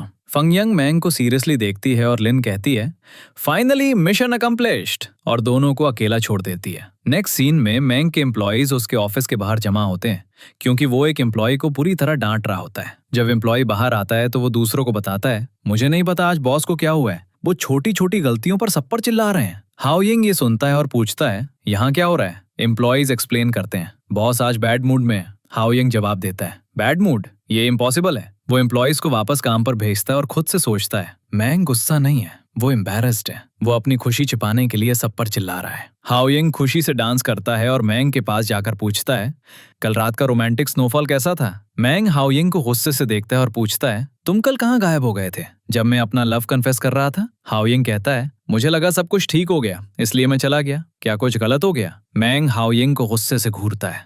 हम फ्लैशबैक में देखते हैं जब मैंग ने फंग यंग को प्रपोज किया था तो उसने सीरियसली कहा था सॉरी लेकिन मैं तुम्हें पसंद नहीं करती, और अपना हाथ छुड़ाकर चली गई थी। मैंग का दिल टूट गया था। ये सुनकर हाओ यिंग कहता है ओह तो ये हुआ और मैं बिना वजह सेलिब्रेट कर रहा था। हाओ यिंग को डांटने के बाद मैंग चला जाता है। बाहर वो कुछ एम्प्लॉयज को फ्लर्ट करते देखता है और उन्हें डांटता है प्यार में मत पड़ना, ये सिर्फ और दर्द देगा। फंग यंग भी कल जो हुआ उसके बारे में सोचकर ट्रबल्ड फील करती है। उसे एक डायरेक्टर का कॉल आता है जो उसे एक शॉर्ट प्रमोशन क्लिप के लिए इनवाइट करता है। फंग यंग अग्री हो जाती है। नेक्स्ट सीन में मैंग एक मीटिंग कॉल करता है और लव इज बिट्रेयल टाइटल से एक नई मूवी बनाने का डिसाइड करता है। ये सुनकर सभी एम्प्लॉयज शॉक्ड हो जाते हैं। मीटिंग के बाद मैंग कॉरिडोर में फंग यंग से टकरा जाता है। फंग यंग नर्वस होकर गुड मॉर्निंग कहती है और चली जाती है। मैंग सोचता है क्या मैं उसके लिए सिर्फ एक स्ट्रेंजर हूँ। हाओ यिंग आता है और पूछता है क्या तुमने फिर से फंग यंग को डरा दिया। मैंग उसे गुस्से में डांटता है और कहता है मीटिंग डिसमिस हो गई थी है ना, तुम यहाँ क्यों हो? कहीं और फंग यंग यी के साथ ऑर्फनेज में होती है। यी गिफ्ट्स लाता है और बच्चों के साथ टाइम स्पेंड करता है। प्रिंसिपल फंग यंग को बताती है ये पहली बार है जब यी यहाँ किसी लड़की को लाया है, लगता है तुम उसके लिए स्पेशल हो। यी अपने बचपन के सीक्रेट्स फंग यंग के साथ शेयर करता है। उसे बताता है मैं अडॉप्टेड हूँ, मेरे पेरेंट्स मुझे और मैंग को बराबर प्यार करते थे। ये सुनकर फंग यंग यी से इम्प्रेस हो जाती है। फिर यी कहता है मैं तुम्हें एक रिकॉर्डिंग सुनाना चाहता हूँ जिसमें वो फंग यंग के लिए अपनी फीलिंग्स कन्फेस करता है। लेकिन जैसे ही फंग यंग सुनना शुरू करती है हाओ यिंग उसे इन्फॉर्म करने के लिए कॉल करता है मैंग का एक्सीडेंट हो गया। ये सुनकर फंग यंग और ये हॉस्पिटल भागते हैं जहां वो हाओ यिंग से मिलते हैं। दोनों को इतना डरा हुआ देखकर हाओ यिंग भी नर्वस हो जाता है। इससे पहले कि वो कुछ कह पाता डॉक्टर्स एक पेशेंट को ऑपरेशन रूम में ले जाते हैं। ये देखकर फंग यंग मान लेती है वो पेशेंट मैंग है और उसकी सर्जरी हो रही है। ये भी अपने ब्रदर मैन को लेकर बहुत टेंस होता है लेकिन हाओ यिंग सच नहीं बताता। एक डॉक्टर ऑपरेशन रूम से बाहर आता है और कहता है पेशेंट की कंडीशन सीरियस है और हमें उसे दूसरे हॉस्पिटल में ट्रांसफर करना होगा। ये पेपर वर्क हैंडल करने के लिए काउंटर पर जाता है। ये सुनकर फंग यंग पूरी तरह टूट जाती है और सोचती है मैंग के साथ कुछ बहुत बुरा हुआ है। जब पेशेंट को बाहर लाया जाता है तो फंग यंग रोने लगती है और कहती है मैंग मुझे माफ कर दो, मैंने उस रात तुम्हें रिजेक्ट कर दिया था, मैंने गलती की। फंग यंग और भी रोती है और कहती है मैंग मुझे तुम्हारे लिए अपनी फीलिंग्स पहले ही रियलाइज कर लेनी चाहिए थी, आई लव यू। उसी मोमेंट असली मैंग आता है और फंग यंग का हाथ पकड़ता है। फंग यंग उसे देखकर शॉक्ड हो जाती है लेकिन फिर मैंग उसे किस करता है। फंग यंग को एहसास होता है मैंग मुझे उतना ही पसंद करता है जितना मैं उसे करती हूँ। फंग यंग गुस्से में हाओ यिंग से कहती है मैं तुम पर फिर कभी ट्रस्ट नहीं करूंगी, तुमने मुझे बताया था कि मैंग का एक्सीडेंट हुआ है। मैंग हंसता है और कहता है एक एक्सीडेंट हुआ था, देखो मेरे हाथ में चोट लगी है। फंग यंग उसका हाथ छूती है और पूछती है क्या दर्द हो रहा है। मैंग कहता है तुम यहाँ हो तो अब दर्द नहीं हो रहा। बाद में मैंग और फंग यंग अपने घर जाते हैं। फंग यंग मैंग के लिए सूप लाती है और कुछ काम करती है लेकिन मैंग भी उसकी हेल्प करता है। रात में मैंग फंग यंग को अपने बचपन की एक स्टोरी बताता है कि कैसे उसे किडनैप किया गया था। मैंग कहता है उस टाइम मैं एक छोटी लड़की के साथ भाग गया था लेकिन मैंने उसे फिर कभी नहीं देखा। फंग यंग ये सुनकर इमोशनल हो जाती है और कहती है तुम्हें अब वरी करने की जरूरत नहीं है, मैं हमेशा तुम्हारे साथ रहूंगी। अगली सुबह मैंग फंग यंग के लिए ब्रेकफास्ट बनाता है जो थोड़ा जला हुआ होता है लेकिन वो दोनों मोमेंट को एंजॉय करते हैं। फिर फंग यंग मैंग को विंटर फेस्टिवल देखने ले जाती है जहां वो डम्पलिंग्स बनाते हैं और फन करते हैं। डम्पलिंग्स बनाते समय वो एक दूसरे को टीज करते हैं और एक रोमांटिक किस शेयर करते हैं। रात में मैंग फंग यंग के लिए एक स्पेशल सरप्राइज अरेंज करता है। वो उसे स्टार जैसी लाइट से सजी एक बोट पर ले जाता है ताकि उसे इम्प्रेस कर सके। फंग यंग बहुत खुश फील करती है और वो फिर से किस करते हैं। इस बीच याओ अकेले बैठकर ड्रिंक कर रही होती है क्योंकि वो हाओ यिंग को लेकर बहुत अपसेट होती है।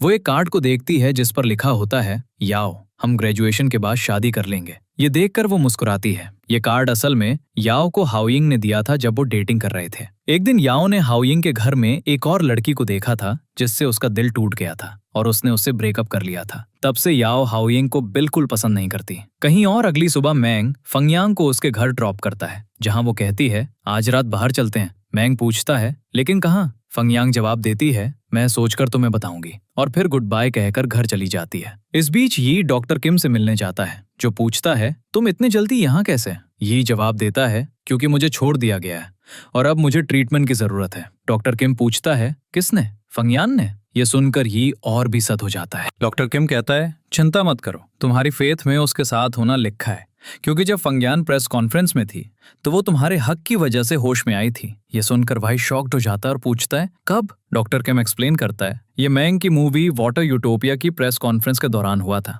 ये सुनकर ही प्रेस कॉन्फ्रेंस की सीसीटीवी फुटेज लेने के लिए भागता है, जहां ये साफ होता है कि फंगयान मैंग के हक की वजह से होश में आई थी। ये देखकर ही का दिल टूट जाता है, क्योंकि उसे एहसास होता है फंगयान हमेशा मैंग के साथ सिक्योर फील करती है, मेरे साथ नहीं। कहीं और फंगयान याओ से उसके घर पर मिलती है। याओ उससे पूछती है तुम पिछले 2 दिनों से कहाँ थी? फंगयान याओ को अपने और मैंग के डेटिंग के बारे में सब कुछ बताती है। याओ गुस्से में कहती है क्या तुम क्रेजी हो? क्या तुम्हें नहीं पता कि तुम्हारी इलनेस की वजह से तुम्हें अभी किसी को डेट नहीं करना चाहिए? फंगयान कहती है मैंग बहुत अच्छा इंसान है। याओ जवाब देती है ठीक है, लेकिन अगर मैंग तुम्हें सच में प्यार करता है तो वो तुम्हारी इलनेस को भी एक्सेप्ट करेगा। फंगयान फिर मैंग से एक बार में मिलने जाती है, जहां उसकी स्लीप वॉकिंग की प्रॉब्लम फिर से हो जाती है। मैंग और ही उसे हैंडल करते हैं। ये आखिर में मैंग को फंगयान की इलनेस के बारे में बताता है, एक्सप्लेन करता है वो सिर्फ मेरे साथ ही होश में आ सकती है। ये सुनकर मैंग शॉक्ड और एंग्री भी होता है। होश में आने के बाद फंगयान कहती है थैंक यू ही। फिर मैंग फंगयान को घर ड्रॉप करता है।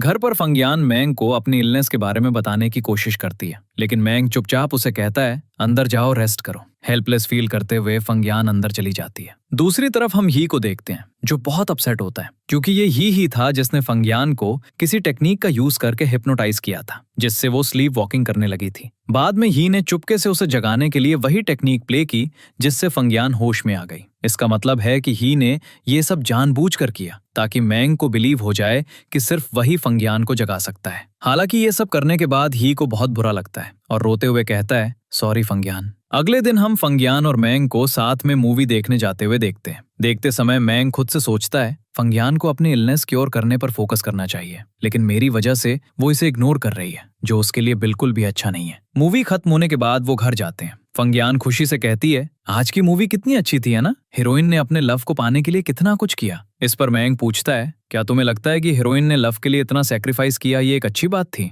फंगयान जवाब देती है हाँ, क्योंकि अगर मैं उसकी जगह होती तो मैं लव के लिए अपनी जान भी दे देती। ये सुनकर मैंग रुकता है और कहता है मैं आज डॉक्टर किम से मिला था, जिसने मुझे तुम्हारी इलनेस के बारे में बताया। ये सुनकर फंगयान डर जाती है और कहती है मैं तुम्हें बताने ही वाली थी। मैंग पूछता है कब, और जारी रखता है तुम मेरे साथ रहना चाहती हो, लेकिन तुम्हारे ट्रीटमेंट के लिए तुम्हें ही के हग और किस की जरूरत होगी। इस पर फंगयान मैंग का हाथ पकड़ती है और कहती है मुझे कोई ट्रीटमेंट नहीं चाहिए, क्योंकि मैं सिर्फ तुम्हारे साथ रहना चाहती हूँ। लेकिन मैंग अपना हाथ छुड़ा लेता है और कहता है लेकिन अब मैं तुम्हारे साथ नहीं रहना चाहता, और फिर रोते हुए चला जाता है। उसके जाने के बाद फंगयान भी बुरी तरह रोती है, यकीन नहीं कर पाती कि मैंग ने उसे छोड़ दिया है। बाद में मैंग यी के पास जाता है और कहता है मैंने फंगयान को छोड़ दिया है, तो प्लीज अब तुम उसका अच्छा ख्याल रखना। ये सुनकर शॉक्ड हो जाता है, लेकिन मैंग चला जाता है। इस बीच फंगयांग ब्रेकअप के बाद पूरी रात रोती है और मैंग भी पूरी रात ड्रिंक करते हुए रोता है। अगले दिन हम याओ को चैन से कहते हुए देखते हैं जब तक फंगयान नहीं आती कुछ मत खाना, उसका मूड थोड़ा ऑफ है इसलिए हम तीनों साथ में ब्रेकफास्ट करेंगे। चैन कहता है उसके बॉयफ्रेंड ने उसे छोड़ दिया। ये सुनकर याओ उसे डांटती है और चुप करा देती है। फिर फंगयान के रूम के बाहर उसे जगाने जाती है। फंगयान बाहर आती है और ब्रेकफास्ट के दौरान वो कहती है मुझे आज डबिंग के लिए कंपनी जाना है। इस बीच मैंग जो फंगयान के बारे में सोच रहा होता है, उसके ऑफिस में अंकल लुओ आते हैं जो कहते हैं देखो मैं अपने साथ किसे लाया हूँ। फिर लिंगवे नाम की एक लड़की अंदर आती है, अंकल लुओ की इकलौती डॉटर। उसे देखकर मैंग कहता है लिंगवे तुम जापान में स्टडी नहीं कर रही थी, तुम यहाँ कैसे? लिंगवे कहती है क्योंकि मैं तुम्हें वहां मिस कर रही थी। लिंगवे फंगयान से भी मिलती है और मैंग की बातों से उसे एहसास होता है कि दोनों के बीच कोई कनेक्शन है। जेलस होकर लिंगवे फंगयान को ट्रैप करने के लिए फंगयान की सीनियर के साथ मिल जाती है। लिंगवे एक टेक डिवाइस का यूज करके फंगयान के लिए एक हॉरर क्लिप प्ले करती है जिससे वो स्लीप डिसऑर्डर में चली जाती है। सब ये होता देख शॉक्ड हो जाते हैं। जब मैंग को इसके बारे में पता चलता है तो वो फंगयान के पास भागता है और उसे यी के पास ले जाता है। उसे हग या किस करके जगाने के लिए कहता है। यी अनश्योर होकर कि क्या करे हेजिटेट करता है, लेकिन फिर फंगयान को किस करता है जिससे वो होश में आ जाती है। हालांकि फंगयान की सीनियर चुपके से यी और फंगयान के ऑलमोस्ट किस करते हुए एक फोटो क्लिक कर लेती है। यी और फंगयान की ये नियरली किसिंग फोटो हर जगह वायरल हो जाती है। लोग फंगयान के बारे में बुरा भला कहना शुरू कर देते हैं। उस पर यी को सड्यूस करने का आरोप लगाते हैं। फंगयान के फैंस याओ के घर के बाहर उसके खिलाफ पोस्टर्स लगाते हैं। ये देखकर याओ फंगयान को घर न आने के लिए कहती है कि ये अब उसके लिए सेफ नहीं है। फंगयान अग्री हो जाती है। ये फिर फंगयान से कहता है मेरे घर आकर रहो, क्योंकि याओ के घर पर तुम्हारे लिए सेफ नहीं है। पहले तो फंगयान शॉक्ड होती है, लेकिन बाद में अग्री हो जाती है, ये सोचकर कि याओ और चैन के लिए सेफर होगा अगर मैं उनके साथ नहीं रहती। ये बहुत खुश हो जाता है और फंगयान और उसका सामान अपने घर ले जाता है। कहता है यहाँ बहुत सारे रूम्स हैं, तुम जो चाहो चूज कर सकती हो। फंगयान खुश फील करती है। जब मैंग को पता चलता है कि फंगयान अब यी के घर पर रह रही है तो उसे बहुत गुस्सा आता है। अगले दिन यी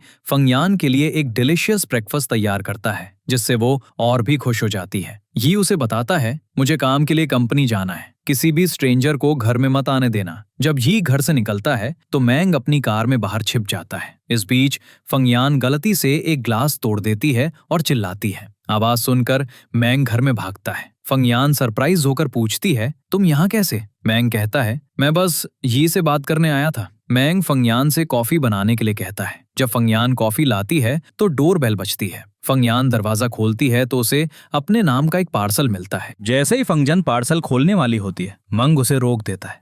अंदर एक कटा हुआ हाथ होता है।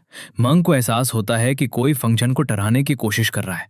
वो पार्सल ले लेता है और फंगजन से कहता है किसी भी स्ट्रेंजर के लिए दरवाजा मत खोलना। मंग पार्सल इंस्पेक्ट करने के लिए अपने ऑफिस जाता है और अंदर एक नोट पाता है जिस पर लिखा होता है यी का घर छोड़ दो वरना मैं तुम्हें मार दूंगा। मंग अपने फ्रेंड हाओ यिंग से इन्वेस्टिगेट करने के लिए कहता है। इस बीच यी का असिस्टेंट उसे बताती है कि उसके और फंगजन की वायरल फोटो की वजह से कई कंपनीज ने अपने प्रोजेक्ट्स विड्रॉ कर लिए हैं। यी कहता है अगर फैंस को लगता है कि फंगजन मेरे लिए अनफिट है तो मैं उसकी पर्सनालिटी बदल दूंगा और उसे पॉपुलर बना दूंगा। बाद में हाओ यिंग मंग को बताता है इन्वेस्टिगेशन में पता चला कि फंगजन के सीनियर ने फोटो सोशल मीडिया पर अपलोड की थी, लेकिन कटे हुए हाथ के बारे में कोई इन्फॉर्मेशन नहीं है।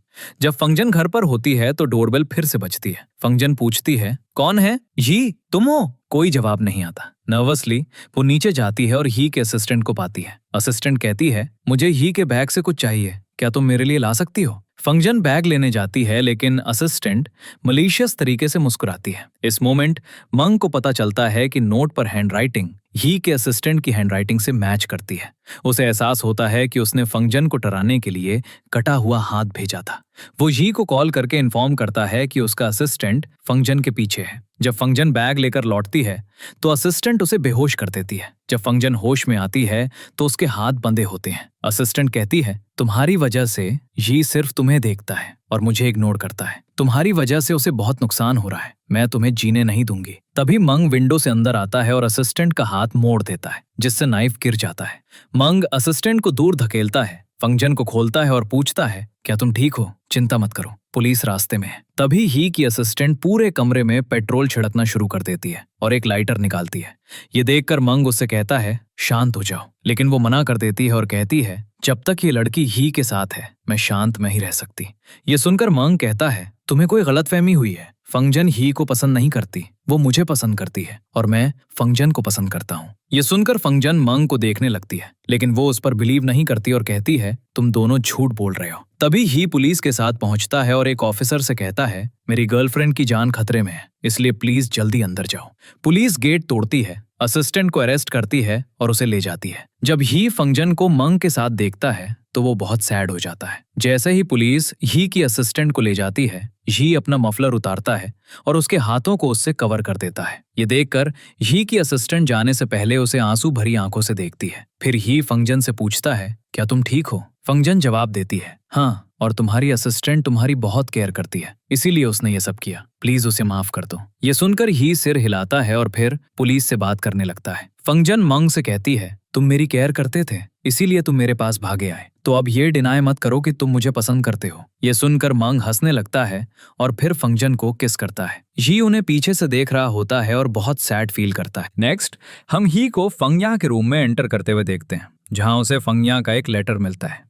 उसमें लिखा होता है, सुपरस्टार ही, मेरी केयर करने के लिए थैंक यू, लेकिन अब मैं तुम्हें और ट्रबल नहीं देना चाहती, इसीलिए मैं जा रही हूँ। ये पढ़कर ही का दिल टूट जाता है और वो फंगया के साथ अपने सारे मोमेंट्स याद करता है। तभी ही को अपने घर की डोरबेल सुनाई देती है। वो दरवाजा खोलने के लिए भागता है, लेकिन फंगया की भाई वहां मैंग होता है, जो ही से बात करने आया था। मैंग कहता है, तुमने देखा फंगया मेरे बिना 1 मिनट भी नहीं रह सकती और तुम भी उसकी खुशी चाहते हो, तो हम उसके ट्रीटमेंट पर मिलकर काम कर सकते हैं। ही जवाब देता है, मेरी एक कंडीशन है, मैं तुम्हारे साथ रहूंगा ताकि अगर फंगया स्लीप वॉक करती है तो मैं उसे हैंडल कर सकूं, और तुम्हें उससे दूर रहना होगा ताकि मैं उसे जीतने की कोशिश कर सकूं। मैंग इस पर अग्री हो जाता है। नेक्स्ट ही मैंग के घर मूव हो जाता है। ये देखकर फंगया बहुत खुश हो जाती है और सोचती है, ये अच्छा है, शायद इन दोनों ब्रदर्स के बीच की नफरत खत्म हो जाएगी। फिर रात में फंगया ही और मैंग के साथ एक हॉरर मूवी देखने का डिसाइड करती है। मूवी के दौरान जब फंगया डर जाती है तो वो सीधा मैंग के पास चली जाती है। ये देखकर ही गुस्सा हो जाता है और मैंग को घूरता है, कहता है, मुझे सीट्स चेंज करनी है। अगले दिन फंगया ही से मैंग की प्रेफरेंसेस के बारे में बात करती है। ही को एहसास होता है कि फंगया मैंग को पसंद करती है और उसकी लाइफ में उसका कोई चांस नहीं है। बाद में जब ही और फंगया साथ में ट्रेवल कर रहे होते हैं तो उनकी कार का लगभग एक्सीडेंट हो जाता है, लेकिन वो बच जाते हैं। हालांकि फंगया फिर से अपने डिसऑर्डर में चली जाती है। ही उसे मैंग के पास ले जाता है, जिसे कुछ समझ नहीं आता कि क्या करे, तो ही उसे सब कुछ एक्सप्लेन करता है। मैंग ये जानकर बहुत खुश हो जाता है कि सिर्फ वही फंगया को रिकवर होने में हेल्प कर सकता है। इस बीच लिंगवे फंगया का सामना करने के लिए याओ के घर जाती है, केवल ये जानने के लिए कि फंगया वहां नहीं रहती। तभी हाओयिंग आता है और लिंगवे और हाओयिंग के बीच की मिसअंडरस्टैंडिंग क्लियर हो जाती है। हाओयिंग उस दिन ड्रंक था और उसने लिंगवे पर वॉमिट कर दिया था, जिससे उसके कपड़े खराब हो गए थे। इसलिए वो उसे एक रूम में ले गई थी और वॉशरूम में चेंज करने में उसकी हेल्प की थी। याओ ने सिचुएशन को मिसअंडरस्टैंड कर लिया था, लेकिन बाद में उसे एहसास होता है कि हाओयिंग ने उसे कभी चीट नहीं किया। याओ ये भी रिवील करती है कि उसने चैन को अडॉप्ट किया है। चैन ये सुन लेता है और अपसेट हो जाता है। अगले दिन चैन याओ के लिए एक लेटर छोड़कर चला जाता है। याओ सबको इन्फॉर्म करने के लिए कॉल करती है और वो सब उसे सर्च करने लगते हैं। ही याओ के घर में एंटर करता है और चैन का लेटर पाता है। ही फिर बैठता है और कहता है, चैन बाहर आ जाओ, क्योंकि मुझे पता है तुम यहीं हो। चैन असल में बेड के नीचे छिपा हुआ था। ही उसे बताता है, एक दिन मैंने भी घर से भागने की कोशिश की थी, लेकिन मुझे लगा कि मैं अपने पेरेंट्स को फिर कभी नहीं देख पाऊंगा, इसलिए मैं वापस आ गया और बेड के नीचे छिप गया। यह सुनकर चैन बाहर आता है और पूछता है, क्या तुम भी अडॉप्टेड हो? ही मुस्कुराता है। बाद में सब घर लौटते हैं और चैन सबसे अपोलोजाइज करता है। याओ और हाओयिंग ही को थैंक यू कहते हैं। जैसे ही मुस्कुराता है और जाने की तैयारी करता है, चैन कहता है, मुझे तुमसे अकेले में बात करनी है। वे बाहर जाते हैं और चैन पूछता है, जैसे मेरी असली मॉम ने मुझे छोड़ दिया, क्या मॉम याओ भी मुझे छोड़ देंगी? ये जवाब देता है, याओ तुमसे बहुत प्यार करती है, इसीलिए उसने तुम्हें अडॉप्ट किया है। चैन जोर जोर से रोने लगता है। मिंग और फंगयान चैन के लिए उसकी फेवरेट डिश लाते हैं। चैन जी से पूछता है, तुम्हें कैसे पता चला कि तुम अडॉप्टेड हो? ये कहता है, एक दिन मैंने अपना अडॉप्शन सर्टिफिकेट देखा था, लेकिन ये किसी से शेयर मत करना। मिंग ये सुन लेता है। घर वापस आकर मिंग एक बचपन के टॉय डक को देखता है और कहता है, तो तुम उस दिन घर से इसलिए चले गए थे क्योंकि तुम्हें पता चल गया था कि तुम अडॉप्टेड हो। उस दिन के बाद मिंग का यी के प्रति सारा गुस्सा गायब हो जाता है। नेक्स्ट सीन में यी अपनी फीलिंग्स फंगयान के साथ शेयर करता है और कहता है, मुझे पता था कि तुम मिंग के साथ सिक्योर फील करती हो, लेकिन मैंने ये तुमसे छिपाया क्योंकि मैं तुम्हें पसंद करता हूँ। फंगयान जवाब देती है, मैं तुमसे अपसेट नहीं हूँ क्योंकि तुमने मुझे सच बता दिया, तुम हमेशा मेरे सुपरस्टार रहोगे। मैंग फंगयान को उस जगह ले जाता है जहां उसे बचपन में किडनैप किया गया था। फंगयान को कुछ डिटेल्स याद आने लगती हैं। एक फ्लैशबैक दिखाता है कि फंगयान और मैंग को बचपन में एक साथ किडनैप किया गया था। फंगयान कहती है, मुझे सिर्फ इतना याद है कि मैं किसी चीज से बहुत डर गई थी। डॉक्टर किम कहता है, अगर तुम्हें उस दिन जो हुआ था उसका बाकी हिस्सा याद आ जाता है तो तुम अपनी स्लीप वॉकिंग डिसऑर्डर को ओवरकम कर सकती हो। नेक्स्ट सीन में फंगयान और मैंग एक शॉप पर टाइम स्पेंड करते हैं। जब फंगयान कपल्स काउंट कर रही होती है तो मैंग उनकी पिक्चर क्लिक करता है और कहता है, अब 10 हो गए। फंगयान खुशी से मैंग को किस करती है। वापस घर जाते समय फंगयान को याद आता है कि उस दिन उसने एक आदमी की आवाज सुनी थी जो किसी को चार्ली कह रहा था और कह रहा था, मेरा सन कहाँ है? वो मैंग को इसके बारे में बताती है। मैंग शॉक्ड हो जाता है और पूछता है, क्या तुम श्योर हो कि उस आदमी ने उसे चार्ली कहा था? फंगयान कंफर्म करती है हाँ। फिर मैंग फंगयान से कहता है मुझे कुछ अर्जेंट काम है इसलिए तुम्हें घर वापस जाना चाहिए। फंगयान उस जगह से चली जाती है। उसके जाने के बाद मैंग किसी को कॉल करता है और पूछता है क्या हम मिल सकते हैं। अगले दिन 10 बजे मैंग और फंगयान मिल जाते हैं। मैंग बोर्ड मीटिंग के लिए तैयार हो रहा होता है जहां फंगयान पूछती है क्या ये मीटिंग बहुत इंपॉर्टेंट है।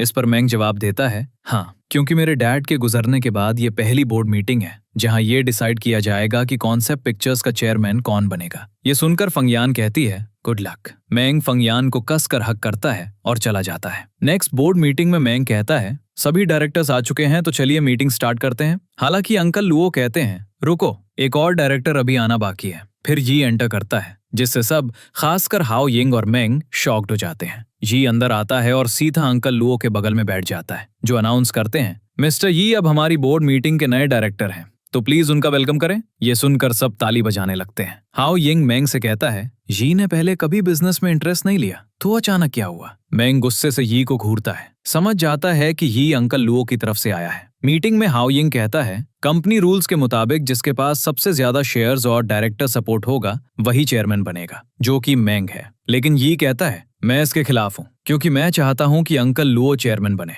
हाओ यिंग जवाब देता है लेकिन मैंग की वजह से कंपनी को हमेशा बहुत प्रॉफिट हुआ है। यी जवाब देता है और लॉसेस भी हुए हैं क्योंकि मिस्टर मैंग ने अपनी मूवी बनाने में कंपनी का बहुत सारा पैसा वेस्ट किया है। ये सुनकर मैंग को गुस्सा आ जाता है। फिर ही सजेस्ट करता है चलिए वोटिंग करते हैं। अंकल लुओ की तरफ के सभी डायरेक्टर्स अपने हाथ उठाते हैं और धीरे धीरे मैंग की तरफ के लोग भी हाथ उठाने लगते हैं। हाओ यिंग डिसअपॉइंटेड होकर अनाउंस करता है मिस्टर लुओ को मेजॉरिटी वोट्स मिले हैं इसलिए उन्हें चेयरमैन डिक्लेयर किया जाता है। सब ताली बजाने लगते हैं लेकिन मैंग फ्यूरियस होता है। मैंग बहुत गुस्से में था जबकि मिस्टर लुओ बहुत खुश था। फिर एक फ्लैशबैक दिखाया जाता है। पिछली रात डिनर पर अंकल लुओ ने ही को इनवाइट किया और उसे बताया अगर तुम मेरी टीम ज्वाइन करते हो और मुझे चेयरमैन बनने में सपोर्ट करते हो तो मैं तुम्हें अपनी कंपनी का सीईओ बना दूंगा। ही ने जवाब दिया मुझे सीईओ बनने में कोई इंटरेस्ट नहीं है। मैं सिर्फ अपने ब्रदर मैंग को कंपनी से हटाना चाहता हूं क्योंकि बचपन से लेकर अब तक मैंने उसकी वजह से अपनी सारी खुशियां खो दी हैं। ये सुनकर अंकल लुओ मुस्कुराया। दूसरी तरफ सब मैंग के आने का वेट कर रहे होते हैं जब हाओ यिंग एंटर करता है। फंगयान उससे पूछती है मैंग कहाँ है। हाओ यिंग जवाब देता है मीटिंग में। कंपनी के सारे फाइनेंशियल इश्यूज मैंग पर ब्लेम कर दिए गए इसीलिए वो चेयरमैन नहीं बन सका और उसका प्रोड्यूसर का टाइटल भी छीन लिया गया। ये सुनकर सब शॉक्ड हो जाते हैं। ये पूछता है मैंग अब कहाँ है। हाओ यिंग जवाब देता है मुझे नहीं पता क्योंकि वो मेरे किसी भी कॉल का जवाब नहीं दे रहा है। फंगयांग ही से पूछती है क्या तुम मैंग को कॉल कर सकते हो। लेकिन हाओ यिंग गुस्से में कहता है उसे कॉल करने की सोचना भी मत क्योंकि ये सब ही की वजह से हुआ है। उसने मैंग को ब्लेम करने के लिए अंकल लुओ को सपोर्ट किया। ये सुनकर सब और भी शॉक्ड हो जाते हैं। फंगयांग को मैंग का एक मैसेज मिलता है जिसमें लिखा होता है मैं बहुत अपसेट हूं और अकेला रहना चाहता हूं, मेरे बारे में वरी मत करना। ये देखकर फंगयान मैंग को सर्च करने के लिए भागती है। वो उसे हर उस जगह सर्च करती है जहां वो अक्सर जाता था लेकिन उसे नहीं ढूंढ पाती। फंगयान बहुत वरिड हो जाती है और रोने लगती है। ये आता है और फंगयान को कंसोल करने की कोशिश करता है। वो उससे पूछती है क्या यह सच है कि तुमने मैंग को कंपनी से निकलवा दिया। ये कहता है अगर मैं तुम्हें बताऊं कि इसके पीछे एक रीजन था। लेकिन फंगयान बीच में टोकती है, कहती है अब एक्सक्यूजेस देने का कोई फायदा नहीं है, मैं मैन को ढूंढने जा रही हूँ। ये कहता है मेरे पास मैन को ढूंढने का एक आइडिया है लेकिन तुम्हें एक्ट करना होगा। फंगयान रुकती है और हैरानी से यी को देखती है। नेक्स्ट सीन में यी और फंगयान की शादी की न्यूज वायरल हो गई है। ये सुनकर लोग शॉक्ड हो जाते हैं और कहते हैं फंगयान बहुत कनिंग निकली, उसने यी जैसे सुपरस्टार को भी जीत लिया। जब मैंग ये न्यूज सुनता है तो उसका दिल टूट जाता है। एक हफ्ते बाद वेडिंग का दिन दिखाया जाता है। सब खुश हैं और मीडिया मौजूद है। यी बहुत खुश दिख रहा है, इंटरव्यूज दे रहा है। फंगयान अपनी वेडिंग गाउन में स्टनिंग लग रही है। अपनी आंखों से मैंग को ढूंढती रहती है। मैन छिपकर दूर से फंगयान को देख रहा होता है। वेडिंग का टाइम आता है और सबको स्टेज पर बुलाया जाता है। यी फंगयान का हाथ पकड़ता है और उसे स्टेज पर ले जाता है जहां उन्हें कहा जाता है रिंग्स एक्सचेंज करो। ये सुनकर फंगयान सरप्राइज हो जाती है और मैन भी शॉक्ड हो जाता है। यी फंगयान के फिंगर में रिंग पहनाने वाला होता है जब वो स्लीप वॉकिंग का एक्ट करने लगती है। ये देखकर सब शॉक्ड हो जाते हैं। फंगयांग में ये मैंग को सामने लाने के लिए किया था। जब फंगयांग स्टेज से गिरने वाली होती है तो मैंग उसे पकड़ लेता है और गिरने से बचा लेता है। ये देखकर फंगयांग बहुत खुश हो जाती है और मैंग उसे देखकर मुस्कुराता है। समझ जाता है कि वो एक्ट कर रही थी। मैंग फिर फंगयांग को उठाता है और वहां से ले जाता है। ये पीछे से चिल्लाता है तुम क्या कर रहे हो। मैंग जवाब देता है, अब तुम्हारा एक बहुत हो गया, और फंग यंग को अपने साथ ले जाता है। ये देखकर बहुत गुस्सा हो जाता है। फंग यंग मैंग से कहती है, ये सब तुम्हें वापस लाने का एक प्लान था। मैंग फंग यंग से अपोलोजाइज करता है, कहता है, मेरी वजह से तुम्हें इतनी सारी प्रॉब्लम्स फेस करनी पड़ी। फंग यंग मैंग को हक करती है और कहती है, अब जब तुम वापस आ गए हो तो सब ठीक है। इस बीच अंकल लो यी से कहता है, कंपनी में अभी भी कुछ लोग हैं जो चाहते हैं कि मैंग वापस आ जाए। ये सुनकर यी गुस्से में कहता है, जो लोग ये चाहते हैं उन्हें कंपनी से निकाल देना चाहिए। मैं मैंग को कभी वापस नहीं आने दूंगा और मैं उसे पूरी तरह डिस्ट्रॉय कर दूंगा। बाद में मैंग यी से मिलता है और पूछता है, तुमने फंगियन से शादी करने का डिसाइड क्यों किया जब ये हमारे प्लान का हिस्सा नहीं था? ये एक्सप्लेन करता है, अंकल लुओ को कन्विंस करने के लिए, क्योंकि वो मुझ पर ट्रस्ट नहीं कर रहा था और मुझे फाइनेंशियल डॉक्यूमेंट्स चेक नहीं करने दे रहा था। ये सुनकर मैंग चुप रहता है। फिर स्टोरी एक हफ्ते पहले फ्लैशबैक में जाती है। जब मैंग ने फंगियन को घर जाने के लिए कहा था और किसी को कॉल किया था, तो वो कॉल उसने यी को ही किया था। वहां मैंग यी से कहता है, क्या तुम्हें याद है जब मुझे किडनैप किया गया था तो मेरे साथ एक लड़की भी किडनैप हुई थी? ये कहता है, हाँ मुझे याद है। मैंग कहता है, वो लड़की फंगियन थी, इसीलिए वो मेरे साथ सेफ फील करती है। ये सुनकर ये बहुत सरप्राइज होता है और पूछता है, क्या फंगियन किडनैपर को पहचानती है? मैंग जवाब देता है, नहीं, उसे उस दिन के बारे में ज्यादा कुछ याद नहीं है, लेकिन उसने एक आदमी को चिल्लाते हुए सुना था, मेरा सन कहाँ है? ये सुनकर ये शॉक्ड हो जाता है और कहता है, वो तो अंकल लुओ का नाम है ना? क्योंकि डैड उन्हें इसी नाम से बुलाते थे। मैंग ये कंफर्म करता है और कहता है, हाँ मुझे लगता है कि वो आदमी हमारे डैड थे। प्रेजेंट सीन में ही मैन को एक पेन ड्राइव देता है और कहता है, 20 साल पहले अंकल लुओ ने कंपनी का बहुत सारा पैसा एम्बेजल किया था, सारे रिकॉर्ड्स इसमें हैं। मैंने ये इन्फॉर्मेशन बड़ी मुश्किल से हासिल की है। मैन कहता है, इसका मतलब अंकल लुओ ने मुझे किडनैप किया था ताकि वो डैड को थ्रेटन करके सारे एविडेंस ले सके। ये कहता है, हाँ, और फिर मैन यी से अगले स्टेप्स प्लान करने के लिए कहता है। फिर ये अंकल लुओ के पास जाकर कहता है, अब तुम मैन के बारे में वरी करना बंद कर सकते हो, क्योंकि वो अब कंपनी मैटर्स में इंटरफियर नहीं करेगा। अंकल लुओ पूछता है, तुमने उसके साथ क्या किया है? ये कहता है, मैंने कुछ नहीं किया, वो खुद ही पागल हो गया है। क्या तुम्हें वो बचपन की किडनैपिंग स्टोरी याद है जो वो सुनाता था? इन दिनों वो किडनैपर को ढूंढने की कोशिश कर रहा है। ये सुनकर अंकल लुओ थोड़ा नर्वस हो जाता है। मैन फंगियन को सूप देता है और उसे बताता है, आज मेरे लौटने तक घर से मत जाना, मुझे तुमसे कुछ इंपॉर्टेंट बात कहनी है। फंगियन अग्री हो जाती है। दूसरी तरफ अंकल लुओ को एहसास होता है कि जिस लड़की को उसने किडनैप किया था वो फंगियन थी। अब वो फंगयान के बारे में और इन्फॉर्मेशन इकट्ठा करने की कोशिश करने लगता है। इस बीच फंगियान को एक ब्यॉकेट मिलता है। वो खुशी से उसे अंदर लाती है और उसमें एक कार्ड होता है जिसे वो पढ़ने वाली होती है जब याओ उसे छीन लेती है और खुद पढ़ने लगती है। कार्ड पर लिखा होता है, जल्दी आओ फंगियान, मैं लेक के पास तुम्हारा वेट कर रहा हूँ, क्योंकि मेरे पास तुम्हारे लिए एक बड़ा सरप्राइज है। ये सुनकर फंगियान सोचती है कि मिंग आज उसे प्रपोज करने वाला है, क्योंकि उसने सुबह मेंशन किया था कि वो कुछ बहुत इंपॉर्टेंट बात करना चाहता है। तो फंगियान जल्दी से मिंग से मिलने निकल जाती है। जब मिंग अपनी कार में होता है तो वो नोटिस करता है कि एक और कार उसका पीछा कर रही है। मिंग को एहसास होता है कि ये अंकल लुओ की कार होगी। मिंग जानबूझकर उस जगह जाता है जहां उसे किडनैप किया गया था। अंकल लुओ छिपकर उसे देखता है। मिंग एक डायरी उठाता है जो उसने खुद वहां रखी थी। अंकल लुओ सोचता है कि ये वही डायरी हो सकती है जो वो मिंग के डैड से मांग रहा था। अंकल लुओ मिंग को पीछे से एक स्टिक से मारकर गिरा देता है। मिंग उससे था है, अंकल लुओ, मुझे पता नहीं मुझे बचपन में किडनैप किया था, है ना? इस पर अंकल लुओ कहता है, अगर तुम्हारे डैड ने मेरे साथ डील कर ली होती तो मुझे तुम्हें किडनैप नहीं करना पड़ता, लेकिन अनफॉर्चुनेटली उन्होंने मेरी तरफदारी करने से मना कर दिया। फ्लैशबैक में मिंग के डैड अंकल लुओ के पास जाते हैं और कहते हैं, मेरा सन कहाँ है? अंकल लुओ कहता है, पहले मुझे मेरे डॉक्यूमेंट्स दो, वरना तुम अपने सन का मरा हुआ चेहरा देखोगे। उनके बीच लड़ाई होती है और अंकल लुओ मिंग के डैड को धक्का दे देता है, जिससे वो सीढ़ियों से गिर जाते हैं और उन्हें फेटल इंजरीज आती हैं। प्रेजेंट में वापस मिंग पूछता है, उसके बाद क्या हुआ? अंकल लुओ हंसने लगता है जैसे ही वो मिंग को फिर से मारने वाला होता है। यी आता है और उसे पकड़ लेता है। यी कहता है, तुमने अभी जो कुछ भी कहा मैंने अपने फोन पर रिकॉर्ड कर लिया है, पुलिस रास्ते में है। अंकल लुओ कहता है, अगर तुम मुझे वो रिकॉर्डिंग नहीं दोगे तो फंगियान नहीं बचेगी। ये सुनकर मिंग और जी पैनिक हो जाते हैं और रिकॉर्डिंग देने के लिए मजबूर हो जाते हैं, लेकिन अंकल लुओ के भागने से पहले पुलिस आती है और उसे अरेस्ट कर लेती है। मिंग फंगियान को सर्च करने के लिए ड्राइव करके निकल जाता है। उसे याद आता है कि उसके ऑफिस में लेक के पास उसकी और फंगियान की एक फोटो थी जिसे अंकल लुओ ने देखा था। मिंग पहले लेक की ओर जाता है। लेक पर फंगियान को एक गिफ्ट बॉक्स मिलता है। जब वो उसे खोलती है तो अंदर एक स्कैरी मास्क होता है। शॉक्ड होकर फंगियान पानी में गिर जाती है, जहां उसे अंकल लुओ द्वारा मिंग के डैड को धक्का देने की पास्ट इंसिडेंट याद आती है जिससे उनकी डेथ हो गई थी। फंगियान इस मेमोरी से डीप शॉक में चली जाती है। प्रेजेंट में वो होश में आती है, लेकिन उसे तैरना नहीं आता। मिंग जल्दी से पानी में कूदता है और उसे बचा लेता है। बाद में मिंग चेयरमैन बन जाता है और सब सेलिब्रेट करते हैं। उसकी movie water utopia super hit हो जाती है।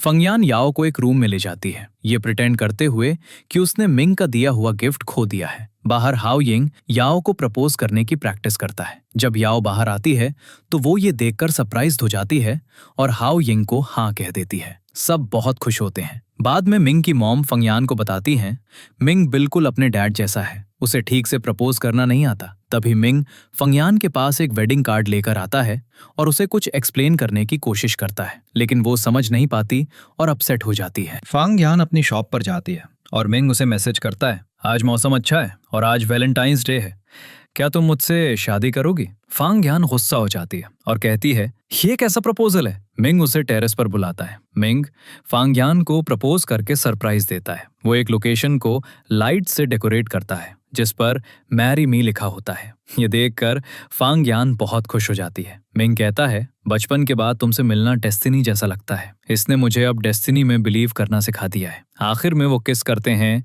और ड्रामा एक हैप्पी एंडिंग के साथ खत्म हो जाता है। आप इस ड्रामा को कितनी रेटिंग देंगे और आपका पसंदीदा सीन कौन सा था? हमें कमेंट्स में जरूर बताएं। वीडियोस को लाइक, सब्सक्राइब और शेयर करना ना भूलें।